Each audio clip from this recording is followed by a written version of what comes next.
Welcome to the Retirement Master, a Microsoft Excel spreadsheet that'll help you plan for retirement and live it to its fullest. This is video number 2 in a series of short videos that will demonstrate how to use the Retirement Master Spreadsheet. Okay, I'm going to just drop down here to the bottom margin to the tab that says Spending Plan, and I'm going to bring up the spending plan. We talked about this in the last video when we introduced it, and I'm going to just start heading for the green cells and filling them out. Wants to know what the year is, so I'm going to put 2022 in. I'm going to put in the month, and I'm going to change those as the year and the month changes. I'm going to go ahead and put in my name, year of birth, and the month of birth. And then it's going to want the same thing for your spouse. If you don't have a spouse, just leave that blank. And it doesn't matter who goes first, you or your spouse. I find that it flows a little bit easier and calculates a little bit easier if you put the older person first. Okay, I'm going to drop down now to sections 1 and sections 2. Like I stated in the introduction, I believe,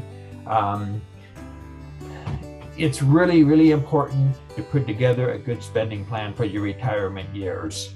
If you don't have a handle on what you're going to spend and when you're going to spend it, there's no way for you to calculate whether you've saved enough or whether the money you've saved can support the lifestyle that you're dreaming of.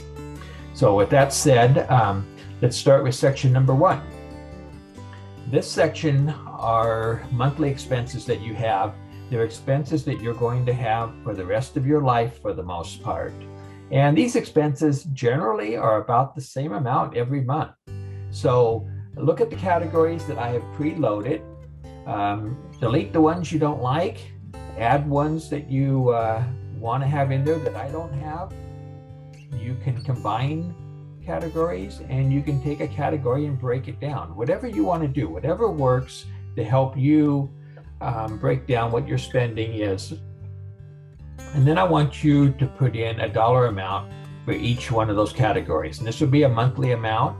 It'll be the average that you estimate you will spend on these items each month. Some months will be more, some months will be less, but try to put in as accurate of a monthly amount as possible. Some of you are going to have a better handle on that than others. Don't worry about that. As you start to use the spreadsheet, you'll tweak it and adjust it and get it more and more accurate as time goes on.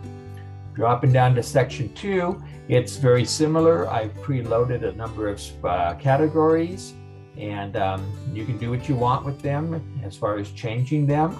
The difference is here you're going to put in an annual amount.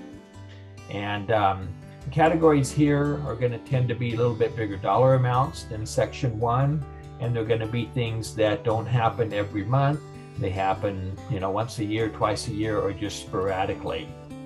And some of these numbers, you're going to have to do just a good guess, and they're going to vary some because you don't know exactly what your home repairs and maintenance are going to be. You have probably a pretty good handle on your property taxes, however. So you're going to do as accurate as a number as you can here, and that'll get tweaked also as the years go by, I'm sure. There are 3 categories here I really quickly want you to just note because I'm going to come back to them in section 4, and that's travel and vacations. And next one is these 2 combined, health insurance premiums and your medical expenses. And then the third one being home repairs and maintenance. Just remember that they're up here in number 2, and that you've assigned an annual amount to those. And I'm going to talk about them in 4 a little bit more. These expenses in 1 and 2, they're going to be influenced by inflation. Don't worry about that. Use the numbers for today. The spreadsheet's going to calculate inflation for you.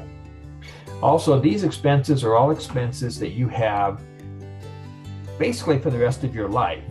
So things like a home mortgage payment or a car payment, you're not going to put them in here because you do not have them for the rest of your life. They're just for a short time period still. We'll deal with those in section number 4. So nothing magic between these two sections. If you want to put an annual item in a monthly section, you can do that. If you want to put a monthly item that I have in the annual section, go ahead. You can do whatever you want. You're going to be able to just customize this to what works for you.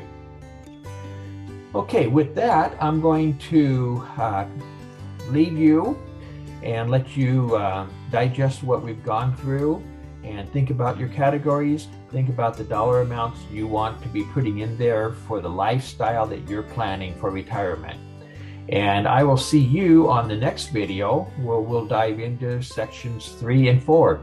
And until then, happy retirement planning.